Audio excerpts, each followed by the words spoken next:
This is Bill Aimone and Peter Purcell. How are you, Bill? Doing great. Hey, today we're going to talk about ERP and some interesting trends, or rather disturbing trends we're seeing in the ERP world these days as far as implementations go. Right, and to set it up, one of the things that has really been bothering me lately, Bill, is it seems like all of our clients are struggling with their systems integrators. And it's not so much that the systems integrators don't know what they're doing, it's just that their teams just don't want to be on site anymore. Well, I think let's just talk about the shift, right? And I think we know just in general, across the board in the workforce, there's a lot of people out there who are in the technology world who have gotten comfortable with working from home and not having to go anywhere. Right. And now we're not saying that you have to be on site 100% of the time.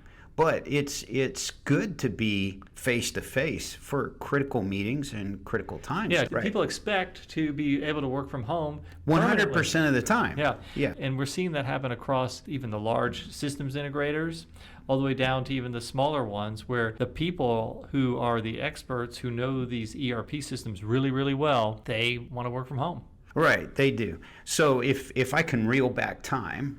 Yeah, so think about the pre-pandemic ERP systems, I'll call it implementation system integrator model. Right. In general, what you'd do is you'd have functional and technical resources on site pretty much full-time through the implementation, right? Right. So you'd bring in a team of people. You'd bring in a procurement person, consultant from there. You'd have a supply chain person, or maybe someone from the CRM side of it, an accounting type for the general ledger. You'd have all those expertise come on site from the solution systems integrator and actually work alongside the client teams to help ensure ERP implementation's done right. And so part of some of the things they do is go through and how they're building the system, how they're configuring things. And I almost equate it to when you're teaching your kids how to do something, what's the best way you teach your kids how to do something? For them to do it. And work alongside you. And work alongside you. And maybe have them help you turn the wrench and that type of thing. So, Peter, I remember you teaching your son how to change out a transmission in your truck. You had him right there underneath the truck with you. Not just going to go get the wrenches, but also holding the transmission up and moving things around and everything. And now he can do that. Right. And he can do it himself without my help. Right. I mean, think about this. These companies have gone through and done ERP implementations with this offsite model. Right, and in the end, they've not been happy. We do get calls from a lot of people that say, hey, we went through implementation, we did it all remote, and we're not getting the ROI out of the system that we expected. Our processes are not as efficient as we expected. Nobody really knows how to use the system properly, and we're not even really sure what we have. We've gotten those calls. Right, and we're having to go in and help them after their ERP implementation get things right and fix some of that stuff. But what's happened, though, is that's transcended into what's happening today. The consultants are still wanting to work off-site, even though they can go on-site. So the clients are now back in their offices, for the most part, and they're now starting these ERP implementations or any type of systems implementation work, and the consultants aren't there. That is correct. So, we have been pretty successful in managing through this model. So maybe we could share some ideas as to how folks Well, that's what people want to listen to. They don't know what to do. What do I do about it? Right. Because the fact of the matter is, the other exacerbating factor is that people who are talented in some of these softwares that are out there, be it SAP, Oracle, Microsoft, IFS, SAP Business One, those resources are, I would say, they're in short supply in general, especially the good ones. Definitely the good ones. I agree with that. If you're a company wanting to put a new ERP system in, and you're faced with the challenge of, well, the good ones, I want to get them on my project, but they don't want to show up on site, what do we do about it? Right, exactly. And so it's all about filling the gap in. If you're a large organization, let's say you're Coca-Cola or Walmart or Bank of America, you're one of these large organizations. Typically, you're going through a big systems implementation effort. You have internal resources that you can pull out of their jobs because there's enough people in the company and put them full-time and even have backfill resources full-time on the projects. You can go send them to training. They can give up their job for an extended period of time and have backfill. So you can maybe take a handful of people and put them on there, go send them to training, have them learn the system so that when they're working with the systems integrators, they can then provide, I'll say, more of a high-touch model with your own people as opposed to relying that much on the systems integrators for the process change and some of the softer stuff that needs to happen as far as the implementation goes. Well, and we've seen that model, and an interesting side effect is it seems like the folks that have been through training and that are committed have the ability to hold the systems integrator accountable. Because what we're finding is systems integrators are working on more than one account at a time. And sometimes they get a little bit confused as to whose requirement is what. And so they need to be held accountable and held to that company's requirements. Right, and the full-time team, they can provide that continuity. Exactly. And basically supplement where the systems integrators are dropping the ball. Right, and Bill, you used a very, very important term there, continuity. Continuity from vision all the way through implementation. Yeah. You need that continuity. Well, I'm also thinking about continuity on a day-to-day basis of decisions that It's get made, the whole thing. documenting the decisions, Exactly. making sure when we go through testing, when we tested something, did it really work? Did we test all the right use cases? Did we do the right things? And did we invest the right amount of time for it? So what really, it's putting more work on the clients to basically manage the testing process, managing I'll call it the use cases that they test through to make sure things work. Since I don't have a systems integrator on site every day during testing, I've got to hold myself accountable. I don't have anybody sitting there with me going, wait a minute, did you test that right? Okay, so if you go to a smaller company though, Bill, what do you do? Well, and I say smaller company, I mean, you mean like a mid-market type company? Yeah, I'm talking about a mid-market, high-growth company. They don't have a bunch of extra people sitting around because they're running really lean and they're making a lot of money. What do you do there? Well, that's where you really got to take a look at your entire project team, and really there's two things you need to do. First of all, you recognize the fact that you're probably going to have competing initiatives and competing things going on within the company. Find your best resources, but recognize they're only going to be available part-time. Try to backfill the best you can, if you can. But you're going to need to bring in an additional layer of assistance in terms of business analysts and I'll call it mini project managers to help bridge the gap of continuity, bridge the gap of getting things done that need to get done when the systems integrators are working remotely. And so that requires a team of resources, a team of business analysts who can step in full-time, and they might need to come from an outside firm, but have that team of people come in. And we do that a lot with our Trinergy model. We've done that a lot historically too. Right. Well, and what I would suggest is if you are going to get the team of analysts, you want them from the same firm. Because you want methodology, you want similar methodology, you want continuity within the team. If somebody goes on vacation, the entire team just fills the gap.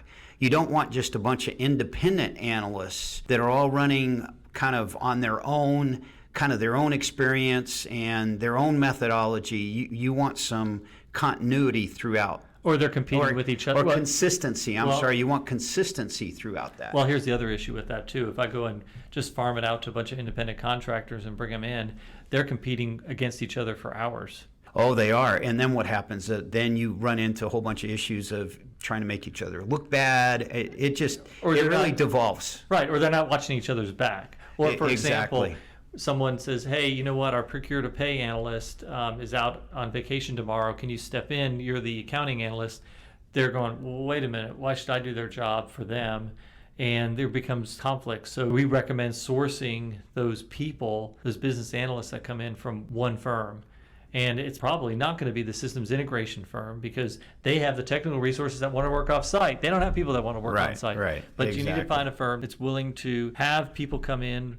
And they don't need to be on site every single day, but they need to be full time on the project. And maybe they're on site 50% of the time or 70% of the time, but have them there during the critical times when you need to bring everybody in a room together and make decisions. I like what you said a minute ago, bringing a project management methodology into play. Right. Right. A very, very consistent project management methodology.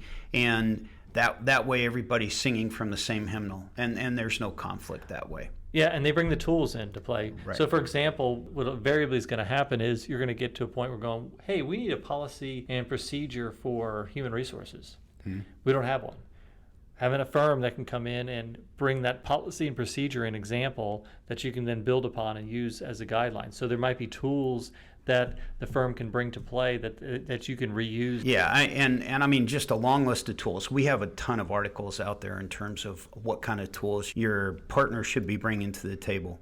But it's sample work plans, it's sample issues logs that everybody understands how to use, sample policies and procedures, sample best practice processes, for your industry.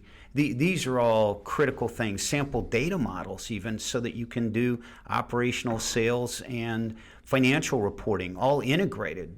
Just things like that, simple things like that. Yeah, and then also I'll call it a good, robust governance model and methodology for managing these projects and being able to figure out roles, responsibilities, and bringing in the leading practices around project management and how to govern a project. Who does what? How do you make decisions? How do you escalate decisions? When do you use a change control board? When do you not use a change control board? When do you whole program management office is what you're describing, and it could be a good one. And it could be, but you also might need to step in and help with other things that are happening within the organization to plug holes. True. And I will tell you what I've seen with our team when they step in.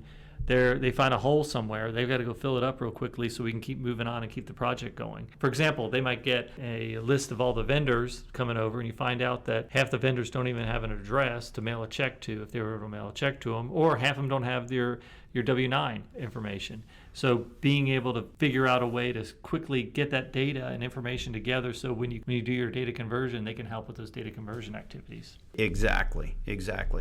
So let's just quickly talk. Once you do find this partner, one of the things that I think we've found is, and I'm going to reel back just a little bit, is a key to kick off well is to definitely prepare. Get this partner and do a lot of preparation even before you get the SI on board. And then you rock and roll through there. Right? Well, yeah, I think you bring up a good point, the preparation point. And I think that's the other thing. In this new world of ERP, there's a lot of work that needs to be done before you get the systems integrator in, as you mentioned, Peter. And for example, some of that work is process development. Some of the work is developing policies and procedures where you have holes. Maybe it's even your delegation of authority. Maybe it's even getting priorities around what reporting metrics you want the company to see. How do you want to slice and dice your data and information? Exactly. Building out some wireframes for some reports. But getting your ducks in a row so when the systems integrator do show up and they ask a question, for example, are you going to need to adopt the new lease accounting standards, and how are you adopting those and implementing those, having those answers and being able to definitively say, hey, this is how we do things. This is how we calculate our WIP. This is how we do revenue recognition. Being able to have those policies down so that you give it to the systems integrator, you're clear about it, there's no ifs, ands, or buts, and then they can go off and build it. Exactly. So we've talked about preparation. We've talked about the middle, which is having a cohesive team with good project management methodology. Filling that gap. And filling the gap. And then what about at the end, Bill? Because I know folks are pretty eager to, finish an ERP. Phew, we're done. What's after that? Should the functional analyst stick around for a couple months afterwards to help straighten things out? It depends on your approach and the approach you took on your ERP project. There's two approaches. One is, let's try to get everything right, exactly right. And another approach is, you know what, we're going to plow through this, make some decisions, try to get it 80% right, and then we'll do some cleanup afterwards. That's the other 20%. Okay. And we advocate for clients to take the 80-20 rule. Don't try to get everything exactly right. Things are going to go wrong, and no matter how much effort you put into getting everything right the first time as best you can, there's always going to be an issue that pops up. So you can spend 50 hours trying to prevent a 1-hour problem from happening. Or instead, let's go ahead and spend those 50 hours on what we really, really need, and then knowing when a risk does come up, we're prepared for that risk. So maybe you spend 25 hours getting what you really need, and then you got another 25 hours set aside to that unexpected risk being board calls up and says we're buying another company. Or guess what? We just had a business disruption that's taken our servers down that we need to deal with. So I know, guys, as we walk through this podcast a little bit, we did things a little bit out of order. But the bottom line is, I guess, what we're seeing is, and what I hope that we've done a good job of communicating it, is that SIs don't really want to come on site to help anymore, right? They prefer to stay at home. You want the best SIs. So how do you manage that when you know you need resources on the ground if you don't have them internally, is to bring in outside help. And then what you have to do is prepare well, make sure that during execution you're following a very, very robust methodology. And we just sort of slipped in this 80-20 conversation here a second ago. Well, we can do a whole podcast around the 80-20 rule. and then set aside and make sure that from a budgetary perspective, you have a little bit of time to clean up at the back end. And I say clean up, maybe the proper term is refine. Let's call it refinement. Okay, my best analogy is when I'm through cooking, I clean up, and it's about 80% clean, and then my wife comes in and really cleans up the kitchen, Right. and that's the rest. And so you might just take that approach. It looks clean, but it's really not, but it's workable. It's workable, right. Anyway, so if you guys have any questions, you can email Bill or me. It's peter@trinergy.com. And bill@trinergy.com. And we look forward to hearing your feedback. And if you have any other requests for additional podcasts or things you want to hear about from us, let us know.